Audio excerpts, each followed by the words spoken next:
Alors, ce qu'on va essayer de faire aux Hashem aujourd'hui, c'est on va s'attarder un petit peu sur l'explication de l'Aktuba, à savoir un petit peu le pacte qu'il y a entre les deux, les engagements qu'il y a entre la femme et l'homme, tout en sachant que, si vous vous rappelez, d'un écho, on avait discuté, on avait parlé un petit peu du déroulement de la cérémonie de la Choupa, et donc, ça commençait par le Seder Kiddushin, c'est-à-dire les Yerousin, il y avait les deux brachot, ensuite le Khatan il vient, il donne la bague à la Kala, ensuite,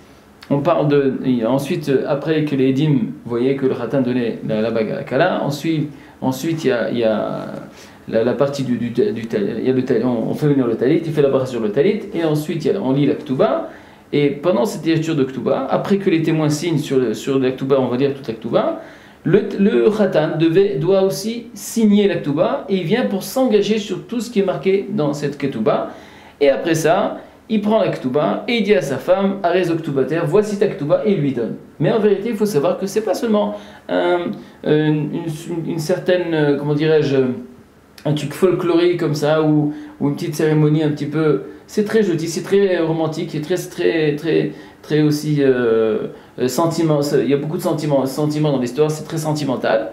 Mais il faut savoir que c'est pas seulement, c'est pas stam, c'est-à-dire que ce pacte, cette ketouba, elle a un sens très très profond, et non seulement ça, et c'est un engagement que l'homme se doit à sa femme au moment de la roupa.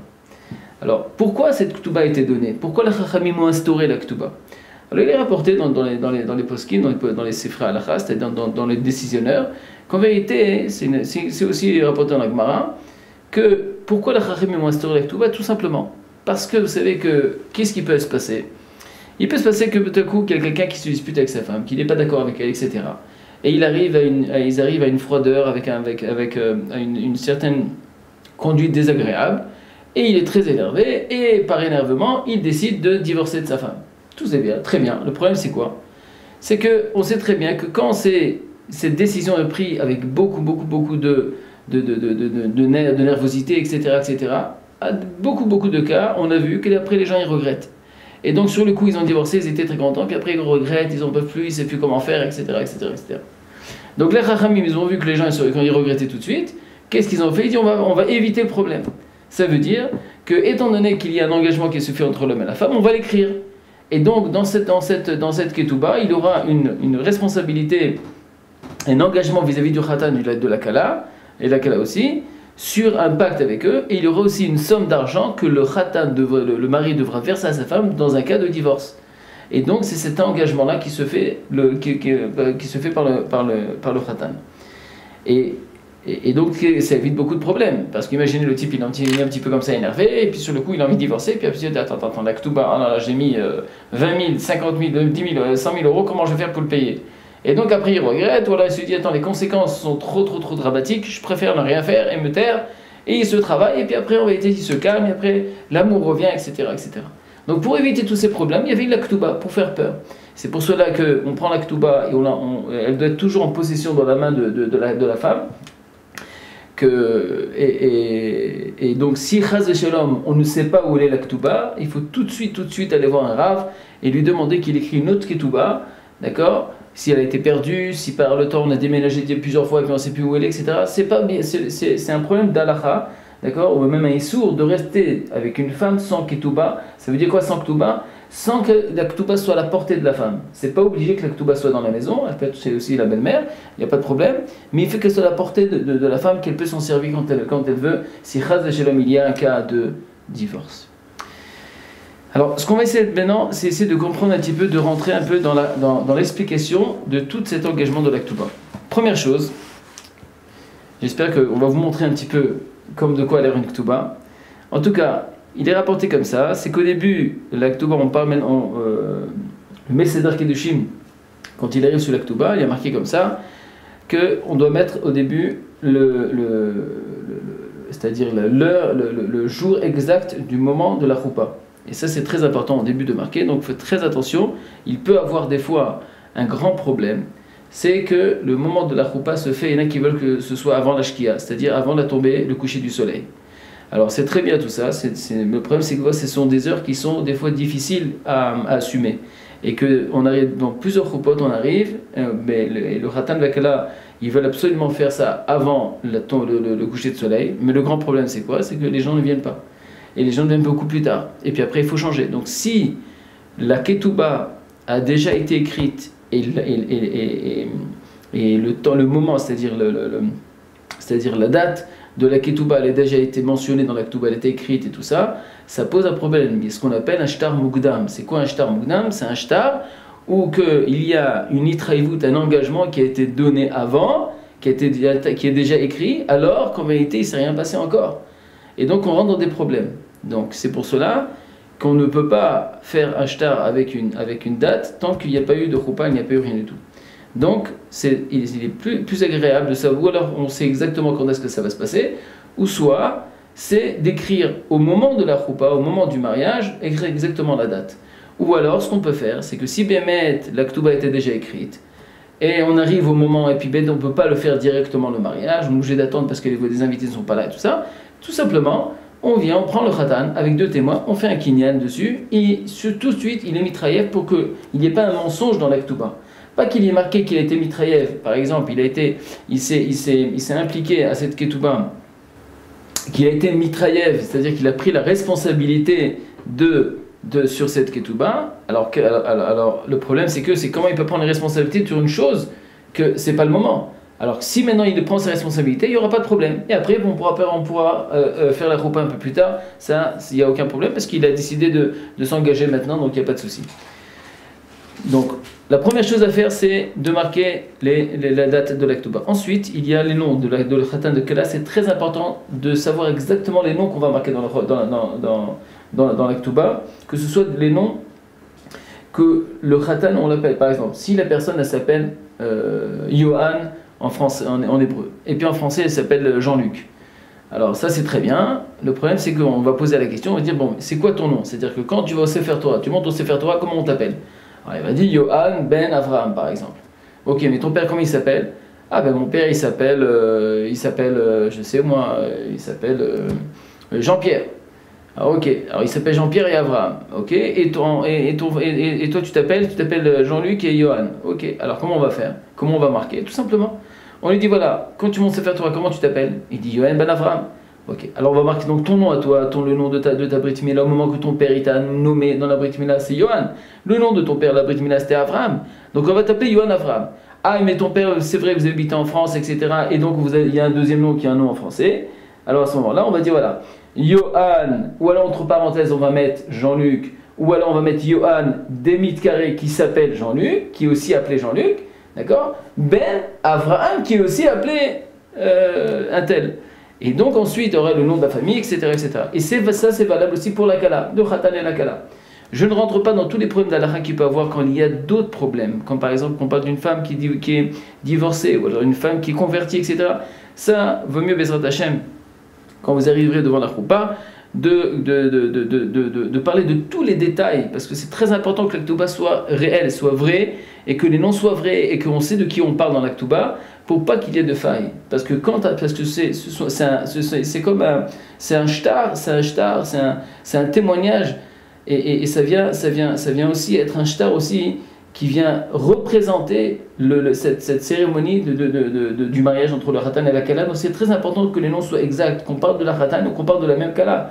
Parce que quand on parle par exemple de Yohan, il y a plusieurs Yohan. Donc on va dire Yohan ben Avraham, les mishpachat, un tel. Et donc on parle de cette personne-là et de la kala. Donc après qu'on a marqué les noms, etc., voilà qu'est-ce qui est marqué dans la ketouba. Il y a marqué, tout après, que voilà que les édim, les témoins en question, viennent et ils témoignent que voici le khatan dont on parle. Et il vient et il dit à sa kala, à Velilintou, il dit à sa kala, voilà, je veux te prendre en mariage. Et ensuite, on a entendu que le khatan il s'est engagé, qu'est-ce qu'il va faire? Il va être méfarnès sa femme, il va lui donner à manger, il s'oblige à subvenir à tous les besoins physiques, psychiques, moraux, tous les besoins de sa femme le khatan s'engage au moment de la choupa, au moment de la ktuba, c'est marqué de façon formelle et claire. C'est vrai que c'est d'araméen, mais c'est marqué de façon claire. Il y a marqué Ve'azun, ve'farnes, ve'chalkel, ve'sovar, ve'chase, yeteri, et ensuite il s'engage aussi à subvenir à ses besoins, ça veut dire besoins matériels dans tout le domaine, c'est-à dire que ce soit les habits, que ce soit la maison, que ce soit toute chose qu'on peut imaginer, l'homme s'engage à subvenir aux besoins de sa femme. Ça, c'est très important à retenir, que c'est l'engagement qui s'est fait sous la roupa. C'est ça, monsieur Mechila, mais c'est ça que tu as signé pendant que tu étais sous la roupa. Et bien entendu, même quand ta femme a un petit chagrin, il faut toujours la consoler, tout ça. C'est aussi c'est aussi l'engagement que on s'est engagé sous la roupa. Ensuite, il est marqué, il est rapporté, et donc c'est un peu répétitif, c'est vrai, mais c'est comme ça que c'est pour renforcer toutes ces idées de cet engagement. C'est pour ça que c'est répété plusieurs fois. Que ensuite, Vechase etechi kelchot guvrin yodain, et donc des palchin, vemokrin, vezanim, fernesim, mechalkenin, vemsavrim, yat nesheon, bekushta, bekushta c'est de façon formelle, de façon vraie. Ça veut dire qu'encore une fois, il y a une répétition sur tout l'engagement qu'il a vis-à-vis de sa femme, au niveau encore une fois, au niveau au niveau de Cher Ksud Veona, c'est-à-dire au niveau matériel, au niveau même des relations sexuelles qu'il va y avoir avec sa femme, etc., de façon intime. Et donc, toutes ces choses-là, ce sont des engagements, d'accord, qui s'engagent avec cette femme, de lui apporter tout ce besoin-là qu'une femme a besoin. Ensuite, il y a marqué qu'il s'engage aussi sur autre chose, aussi sur aussi de l'argent qui s'appelle des zouzim. Des zouzim, c'est quoi? C'est de l'argent. Pourquoi on appelle zouzim? Parce que c'est de l'argent. L'argent, en réalité, la formule de l'argent, c'est quoi? C'est qu'elle va d'un endroit à un autre. Et les zazim, on dit zouzim, c'est zazim. C'est que l'argent, il part. Mais on parle d'une somme d'argent qui est matam zouz, d'accord? C'est une certaine somme d'argent, kesef, qui était une certaine somme importante, d'accord? En contrepartie de cette alliance qu'il y a avec cette femme. Maintenant, il faut faire très attention, et ça, il faut que ce soit très intime vis-à-vis de la kala et le khatan avec celui qui met Seder Kedushim, qu'au moment qu'on écrit la ktuba, que ce soit clair de qui on parle. Est-ce qu'on parle d'une jeune fille qui est vierge ou d'une jeune fille qui n'est pas vierge? Ça peut être une divorcée, ça peut être une veuve, etc. C'est très important parce qu'au niveau de la somme qu'on va marquer, si c'est Mataim ou c'est Mea, si c'est 200 ou 100, ça c'est très important ça, il faut en parler avec le Seder Kedushim. Ensuite, encore une fois, ça continue, et il est marqué Vetiat Kalata Deha. Deha Velelintu. Et donc cette femme a accepté d'être sa femme, et en contrepartie, elle apporte aussi de la Nedounia. Nedounia, c'est-à-dire que tous les biens qu'elle a reçus de ses parents, donc l'homme pourra profiter des biens de sa femme. Ça veut dire quoi profiter? Profiter des fruits des biens de sa femme. C'est-à-dire que si une femme, par exemple, elle vient avec un immeuble, par exemple, d'accord? Mis à part le maaser qu'elle doit donner, d'accord, sur Espace Torah, ça c'est une chose qui est claire. En tout cas, elle doit aussi, c'est-à-dire que tout ce qui va en sortir de cet immeuble, par exemple, tous les biens qu'elle aura, elle rentre avec des immeubles, etc., et qu'il y a des loyers qui sont remis, d'accord, sur son compte tous les mois, ça, le mari pourra en profiter. Mais dans aucun cas, l'immeuble ou les biens qu'elle aura apportés avec elle vont devenir les biens du mari. Ça, Shalom, si il y a un divorce ou quoi que ce soit, c'est clair qu'elle repart avec tous ses biens à elle. Mais le pacte fait en sorte qu'il peut profiter des fruits de tous les biens qu'elle apporte avec elle, chez elle, à la maison. Ensuite de cela, la Kala aussi, elle s'engage aussi à subvenir aussi, ça veut dire que tous les ma'aseh yadéa les ba'ala, tous les ma'asim, c'est-à-dire tout ce qu'elle doit, l'engagement qu'elle a vis-à-vis d'elle au niveau de ce qu'elle doit, ce qu'elle peut travailler, ce qu'elle travaille, etc. Et ça, je vais mettre un petit accent dessus parce qu'il y a un manque de connaissance à ce sujet-là. C'est que vous savez que étant donné que l'homme il s'engager à beaucoup de choses, la femme en contrepartie, il faut savoir que Maaseh Yader les Bala, ça veut dire que tout ce qu'elle va obtenir, tout ce qu'elle va faire, tout ce qui va surgir à travers ses actions, ses mains, alors ce moment, tout appartient au mari. Ça veut dire que si une femme travaille, la paix qu'elle reçoit appartient au mari. Ça ne veut pas dire que le mari doit être un petit peu trop radin et être un peu dictateur à la maison au niveau de la finance. Au contraire, un homme doit être très très large avec sa femme, lui laisser la carte bleue parce que la carte bleue, il faut savoir que c'est les initiales CB, c'est-à-dire Shalom Bait. Donc c'est très important de laisser la carte bleue à sa femme, sinon ça crée des grands problèmes. En tout cas, Mais il faut savoir qu'en vérité, une femme ne peut dépenser aucun sou sans l'opinion, sans l'acceptation de son mari. Il faut que l'homme soit au courant de tout ce qui se passe à la maison. Ça ne veut pas dire que l'homme doit être un radin, ça ne veut pas dire que maintenant je ne peux rien faire. Non, au contraire, vas-y, sois large. Un homme doit être large avec sa femme. Il doit laisser la possibilité de dépenser largement et lui donner, et lui donner de la confiance et qu'elle peut faire ce qu'elle veut. Mais au fin fond d'elle, il faut qu'elle sache qu'en vérité, ce qu'elle reçoit, ce qu'elle touche, même dans n'importe quel domaine de la vie, ce qu'elle travaille, tout ce qu'elle va recevoir, ça appartient à son mari. Ça, c'est une chose très importante à savoir. Après que tu sais que ça appartient à ton mari, alors maintenant, vas-y, fais ce que tu veux. C'est au niveau de l'ashkafa, c'est très important de savoir ça. Maintenant, c'est clair qu'il y a d'autres choses, on verra ça, le Rambam y rapporte, qui sont aussi infiltrées qui sont écrits dans la Ketouba. Ensuite, on verra ça plus tard. Ensuite, on mentionne aussi l'endroit de l'habitation. Ça veut dire que pas maintenant, le type il a décidé, il a promis à sa femme d'habiter en Israël ou d'habiter en France ou d'habiter dans un autre pays. Et maintenant, voilà, que maintenant lui décide autre chose. Et depuis quand maintenant tu décides autre chose? Alors après, ça rentre dans des grandes discussions. Est-ce qu'un homme, s'il a envie d'aller en Eretz Israël ou une femme en Eretz Israël, est-ce qu'on peut obliger la femme ou le mari à aller en Eretz Israël? Ça, c'est encore d'autres discussions. Donc c'est pour ça, pour éviter tout ça, il faut savoir, là, on marque dans la Ketouba, où est-ce que va être la maison. Donc ça c'est clair. La femme va dire, écoute, voilà, c'est marqué, on a dit qu'on habitait en France. On l'a marqué dans la Ketouba, c'était clair. Maintenant pourquoi tu regrettes? Ou alors on va dire, non, tu m'as promis que tu es en Israël. Ben, j'ai jamais rien promis, mais si tu l'as marqué dans la Ketouba. Donc c'est pour ça qu'on mentionne l'endroit où est-ce qu'on va habiter. Ensuite de ça, il y a une chose très importante. Et là, c'est une très grande erreur, d'accord? Ça je sais parce que je l'ai entendu plusieurs fois avec des gens qui ont discuté dans plusieurs cours, etc. C'est que on a l'impression qu'un homme peut se marier avec plusieurs femmes. Alors, c'est vrai qu'il y a eu un décret de Rabbeinu Gershom il y a plus de 900 ans, qui disait que, étant donné qu'il y a eu une grande descente au niveau d'accord, parce que quand on parle qu'un homme peut se marier avec plusieurs femmes, il faut comprendre, c'est très profond tout ça, d'accord. Aujourd'hui, on est très loin de cette notion-là. Pourquoi?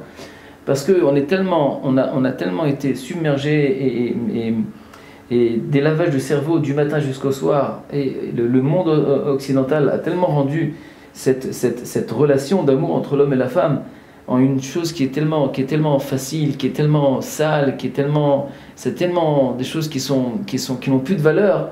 Alors à ce moment-là, aujourd'hui, on ne comprend pas ce que ça veut dire quand un homme il vient et qu'on entend, par exemple, on parle de Shlomo Ameler, on parle de David Ameler, on parle des Gdolim qui avaient plusieurs femmes, on ne comprend pas ce que ça veut dire.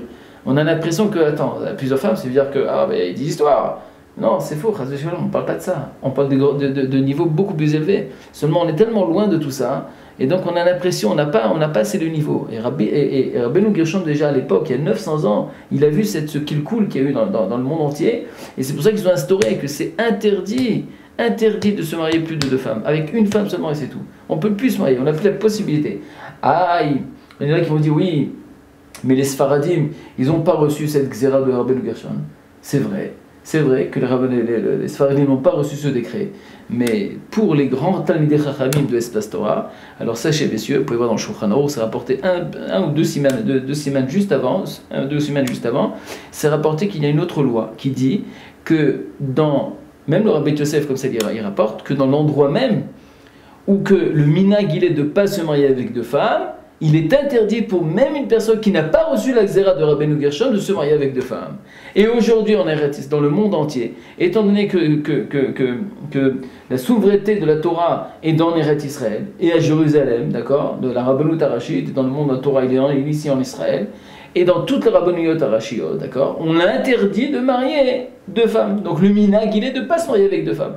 Et c'est pour cela que même dans la Ketouba aujourd'hui, dans toutes les Ketubot aujourd'hui qu'on voit, qui sont au niveau de la Rabbanout. Maintenant, il y a plusieurs Nosraot dessus, il y a plusieurs façons d'écrire la Ketouba, il y a des fois des petits mots qui changent, mais dans toutes les Ketubot aujourd'hui, même les Ketubas séfarades qui n'ont pas reçu la Xéra de Rabbeinu Gershom, eux-mêmes ils imposent de faire une shvoua chamoura, c'est-à-dire il est rapporté dans la Ketouba même que tu n'as pas le droit de prendre une autre femme tant qu'on est marié. Et sur ça, on jure sur ça qu'on est prêt, qu'on est prêt à accepter ce pacte-là. Et donc, aujourd'hui, vadaï, il ne faut pas rêver. Chaz v'shalom, on ne peut pas se marier avec plusieurs femmes, ça n'existe pas. Une personne qui n'a pas reçu de guet, il ne peut pas se marier avec une autre femme. C'est impossible de marier d'une personne avec deux femmes à la fois, c'est pas possible.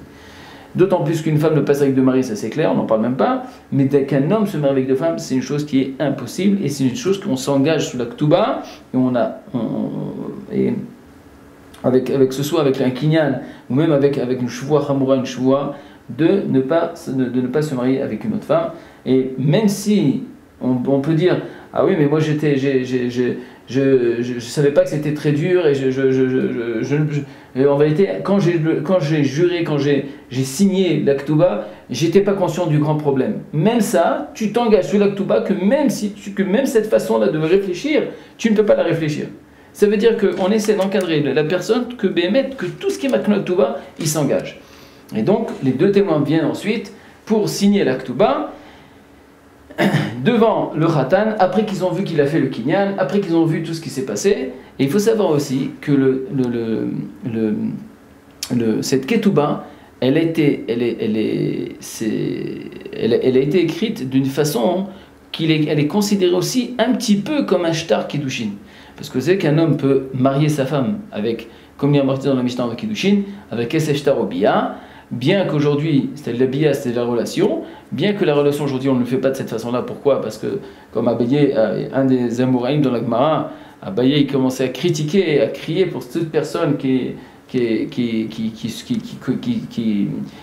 marie sa femme de cette façon-là. Vada que ça ne se fait pas aujourd'hui, on le fait d'Afka avec un Kesef et un Shtar. Et donc le Shtar même, il y en a qui considèrent la Ketouba comme même un Shtar Kiddushin. Donc on peut gagner cette histoire de Shtar Kiddushin si on fait la signature de la Ketouba pendant la Choupa, c'est-à-dire après les Kiddushin, après avoir mis la bague.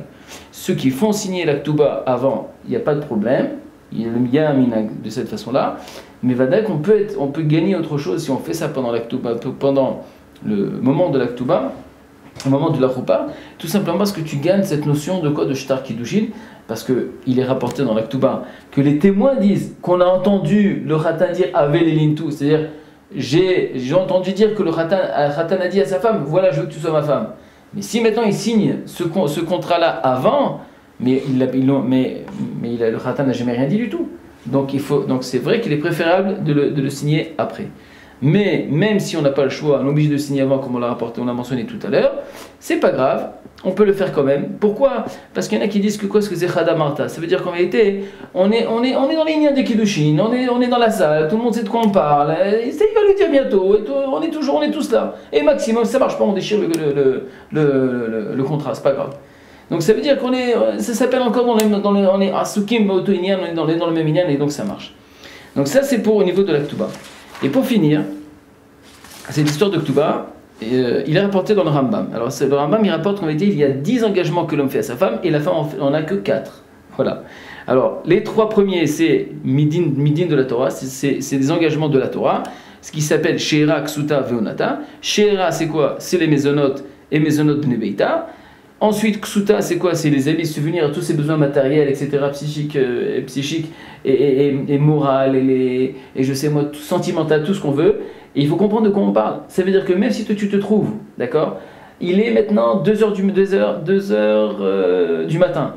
Et il fait très froid. Il y a un froid de canard, d'accord, avec la gel et la neige et tout ce que vous voulez. Ou alors vous vous trouvez très très loin de quelque part. Et voilà que ta femme elle se réveille au milieu de la nuit et tu sais quoi, j'aimerais bien que tu m'achètes une glace à l'opposé de Paris. Ou alors à l'opposé, vous vous trouvez à Natania, il dit là-bas sur Beersheba, il y a une très bonne glace là-bas. J'aimerais bien que tu me la portes. Eh bien, sachez qu'on s'est engagé sous la Ketouba, subvenir aux tout besoins de nos femmes. Et si une femme elle dit j'ai envie, bien sûr, si tu as les moyens, si tu n'as pas les moyens, il faut lui expliquer, écoute, pour l'instant c'est un peu difficile d'acheter une glace à 10 shekels, enfin 2 euros, mais d'accord, chez Miazor. En tout cas, on est obligé de subvenir à tous les besoins de sa femme. Ensuite, il est rapporté qu'il y a encore 7 autres choses, c'est-à-dire les rapotaim khatach, si elle est fatiguée, si elle a mal à la tête, on a l'obligation de subvenir à sa santé, à faire en sorte qu'elle soit guérie, à subvenir aux besoins, etc. Livre d'Otaim, je dis, si elle a kidnappé, on est obligé aussi de payer, de faire tout pour qu'elle revienne. Les Chad et s'il y a un décès, si une femme elle décède avant son mari, le mari a l'obligation de s'occuper de funérailles, etc. Liyot nizonet minechasav, elle peut subvenir, elle peut jouir de tous les biens de son mari, elle peut rester, chas v'shalom, si le mari part avant, il décède avant sa femme, elle peut rester dans la maison de son mari et les enfants ne peuvent pas enlever, bien que ce n'est pas une chose qu'on fait, je sais que c'est un petit peu révoltant, qu'est-ce que c'est que cette halakha, mais en vérité il faut savoir que la halakha elle vient pour mettre des barrières. Maintenant on va dire qu'il y a les sentiments qui rentrent dans l'histoire, on verra ça. Mais il a ici marqué Yoshevet beveito achar moto kol zman elmonuta. Tant qu'elle est almana, tant que ses parents mariés, tant qu'elle n'a pas fait une vie, les enfants ne peuvent pas dire à maman, écoute, tu habites dans un palace, excuse-moi, tu peux partir. Non, elle peut rester là-bas tant qu'elle veut. Tant qu'elle est indigne de almana, c'est-à-dire une veuve, elle peut rester habiter dans la maison de son mari sans aucun problème. Les enfants n'ont aucun cas, même s'ils ils héritent tout cet immeuble ou ce palace. Dans aucun cas ils ne peuvent retirer leur mère de cette maison.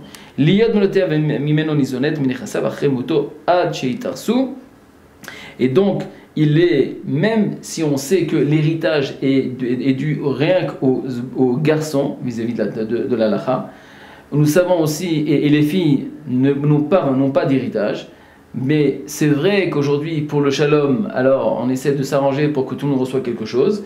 D'accord? Mais moi je parle au niveau de la halakha. Au niveau de la halakha, les filles n'ont pas d'héritage. Les hommes ont d'héritage. L'aîné reçoit le double. D'accord? C'est une chose qu'il faut savoir. Donc, mais non, encore une fois, il y a aussi la façon comment on doit faire quand il y a problème de shalom, etc. Ça, c'est encore une autre histoire. Et donc les filles pourront aussi subvenir aux besoins, d'accord, même si le père est niftar, ils pourront encore vivre là-bas jusqu'à qu'ils se marient. Donc les filles qui ne sont pas mariées peuvent encore vivre chez les parents sans aucun problème.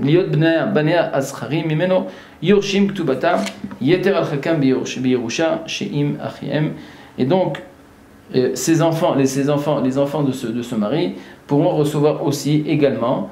Si par exemple le mari il a plusieurs enfants, deux femmes, et donc lui maintenant il a un héritage à donner, donc les enfants de cette femme pourront aussi, de cette deuxième femme pourront aussi recevoir exactement la même part que les autres, parce qu'ils font partie de l'héritage de cet homme.